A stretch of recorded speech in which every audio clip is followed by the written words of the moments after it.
الحمد لله رب العالمين والصلاة والسلام على سيد الأنبياء والمرسلين وعلى آله وأصحابه أجمعين أما بعد فأعوذ بالله من الشيطان الرجيم بسم الله الرحمن الرحيم إن عدة الشهور عند الله 12 شهرا في كتاب الله يوم خلق السماوات والأرض منها 4 حرم صدق اللہ العظیم۔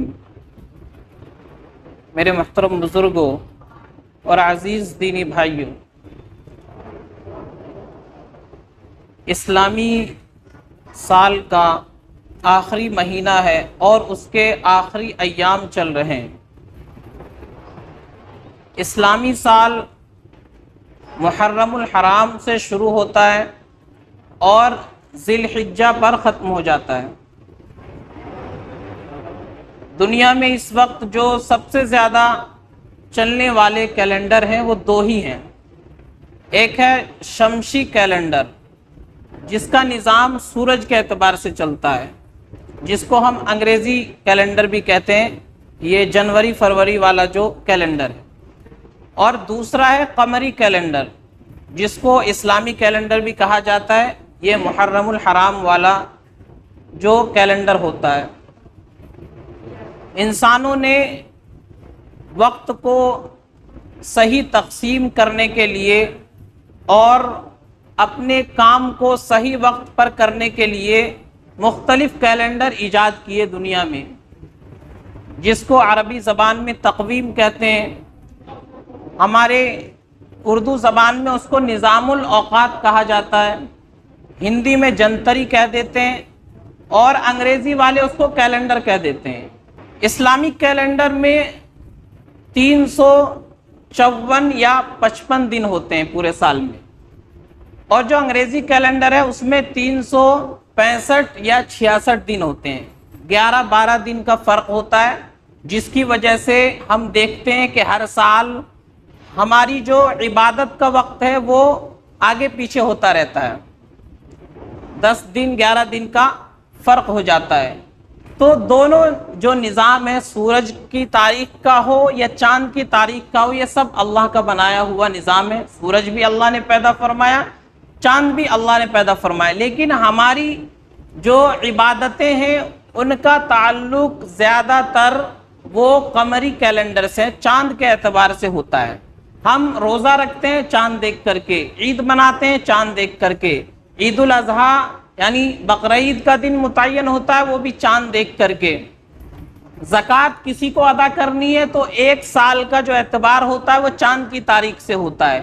قربانی میں جانور قربان کرتے ہیں، اس کی عمر کا جو اعتبار ہوگا وہ چاند کی تاریخ کے اعتبار سے ہوگا۔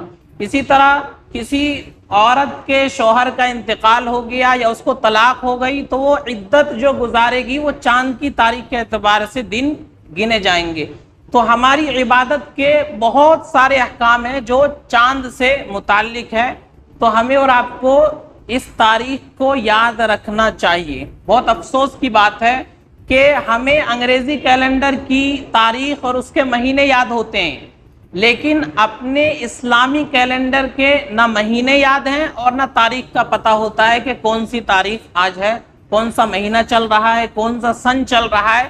تو بڑے افسوس کی بات ہے، اس کیلنڈر کو بھی یاد رکھنا ہمارے لیے ضروری ہے۔ اللہ کے نبی صلی اللہ علیہ وسلم نے جب ہجرت فرمائی اس وقت سے اس کیلنڈر کا اعتبار کیا گیا ہے۔ نبی کے زمانے میں یہ سال نہیں تھا، 1 ہجری 2 ہجری یہ شروع نہیں ہوا تھا، مہینے تو بہت پہلے سے چلے آ رہے تھے۔ محرم سے لے کر کے ذی الحجہ تک جو 12 مہینے ہیں یہ بہت قدیم زمانے سے چلے آ رہے تھے، لیکن سال متعین نہیں ہوا تھا کہ پہلا سال ہے دوسرا سال ہے، صرف مہینے تھے۔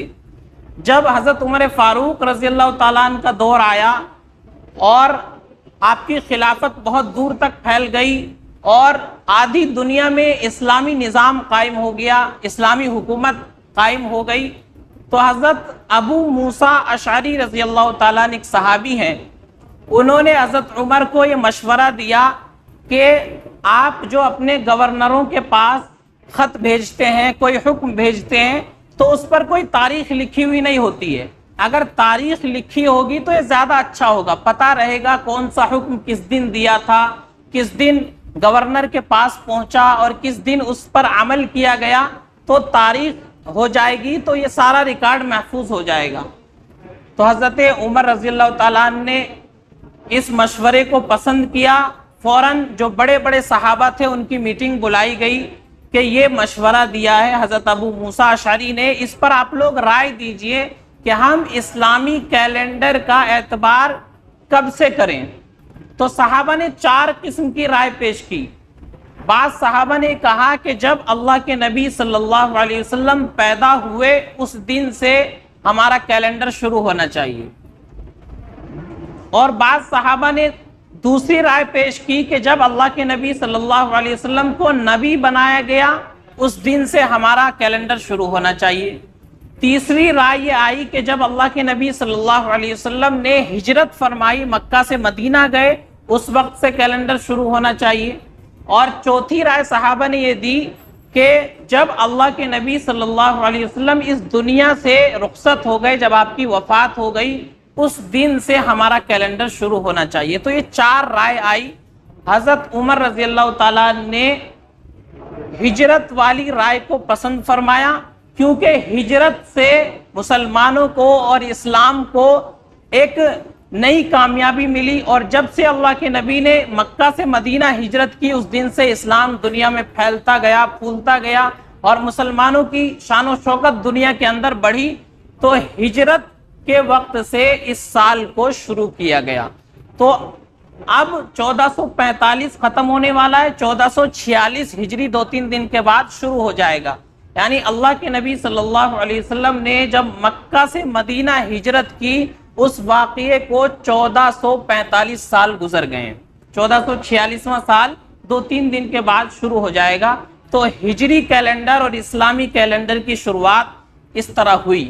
ہمیں اور آپ کو اس کیلنڈر کو بھی یاد رکھنا چاہیے، اس کے مہینے 12 مہینے ان کو یاد کریں، جیسے ہم جنوری فروری یاد رکھتے ہیں، اسی طرح اسلامی جو 12 مہینے محرم، صفر، ربیع الاول، ربیع الثانی، جمادی الاولی، جمادی الثانی، رجب، شعبان، رمضان، شوال، ذی قعدہ اور ذی الحجہ، یہ 12 مہینے، ان 12 مہینوں کو بھی یاد رکھے، اور ان مہینوں کی تاریخ کتنی ہے وہ بھی ہمیں معلوم ہونی چاہیے، کیونکہ ہماری عبادتوں کا تعلق زیادہ تر جو ہے اسی کیلنڈر سے ہے۔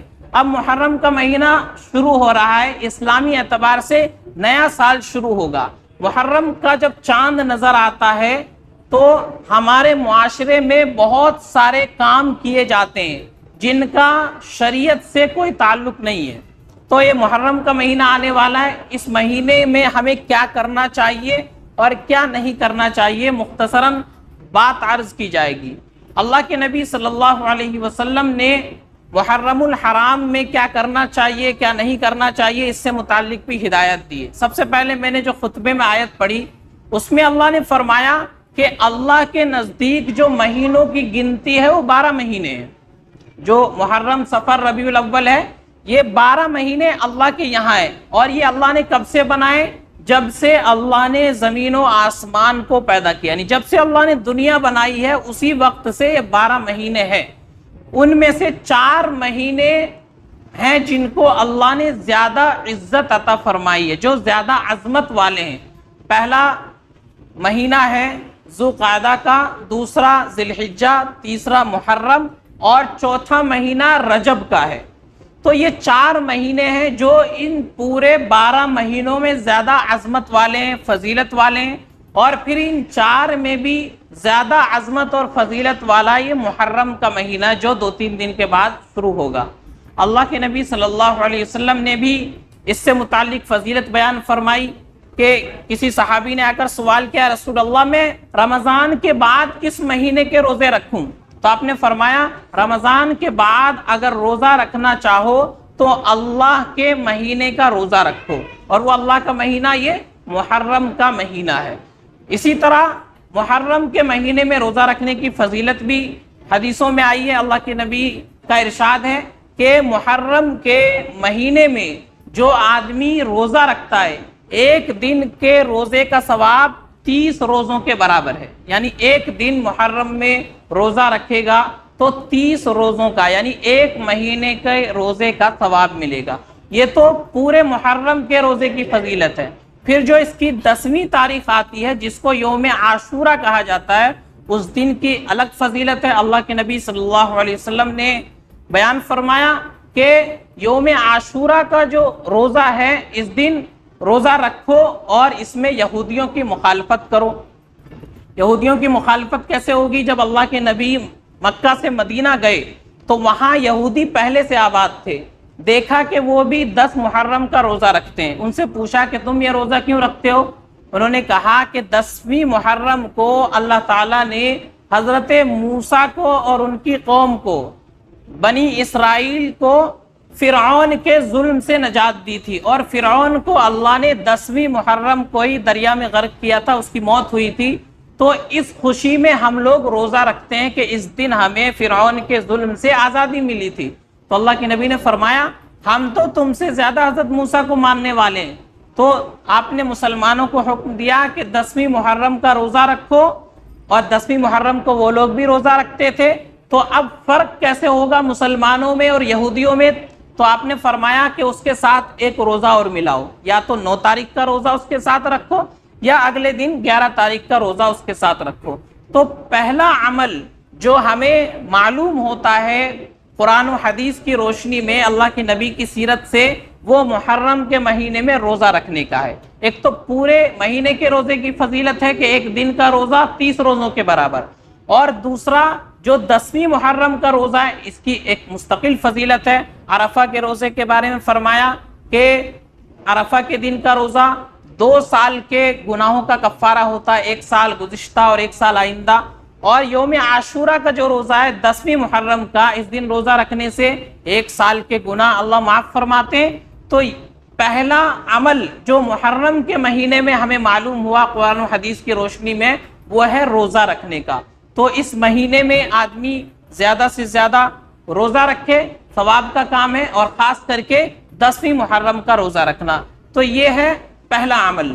دوسرا عمل جو ہمیں شریعت سے ملتا ہے وہ یہ کہ اللہ کے نبی نے فرمایا جو آدمی 10ویں محرم کو اپنے گھر والوں پر وسعت کے ساتھ خرچ کرتا ہے، یعنی اپنی حیثیت کے مطابق گھر والوں کو اچھا سے اچھا کھلاتا ہے اور اپنے دسترخوان کو وسیع کرتا ہے، تو اس کی وجہ سے اللہ تعالیٰ پورے سال اس کے رزق میں برکت عطا فرماتے ہیں۔ تو دوسرا عمل شریعت سے جو معلوم ہوتا ہے وہ یہ ہے 10ویں محرم کو اپنے گھر والوں کے اوپر، بچوں پر زیادہ خرچ کرنا، اپنی وسعت کے حساب سے اچھا ان کو کھلانا۔ اس کا فائدہ یہ ہوگا کہ پورے سال اللہ تعالیٰ رزق میں برکت عطا فرمائیں گے، رزق کے اندر وسعت ہوگی۔ تو قرآن و حدیث کی روشنی میں شریعت میں صرف ہمیں یہ 2 عمل ملتے ہیں جو محرم کے مہینے میں ہمیں کرنے ہیں۔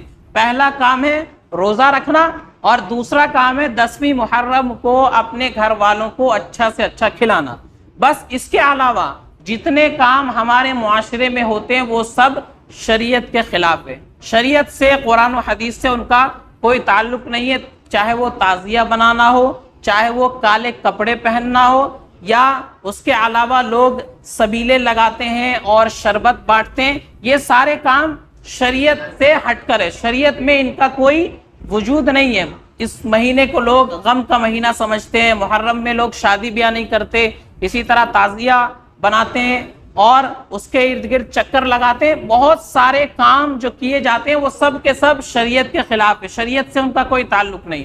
صرف 2 کام کرنے ہیں، پہلا کام اس مہینے میں روزہ رکھنا، اس کی فضیلت ملتی ہے شریعت سے، اور دوسرا کام اس مہینے کی 10ویں تاریخ کو اپنے گھر والوں کو زیادہ سے زیادہ کھلانا پلانا، اپنی حیثیت کے مطابق اچھا ان کو کھلانا، اس کی برکت ہوگی، پورے سال اللہ تعالیٰ رزق میں اضافہ فرمائیں گے۔ تو صرف یہ کام ہمارے کرنے کے، اس کے علاوہ جتنے کام ہوتے ہیں وہ کرنے کے نہیں ہیں، ان سے ہمیں اور آپ کو بچنا چاہیے۔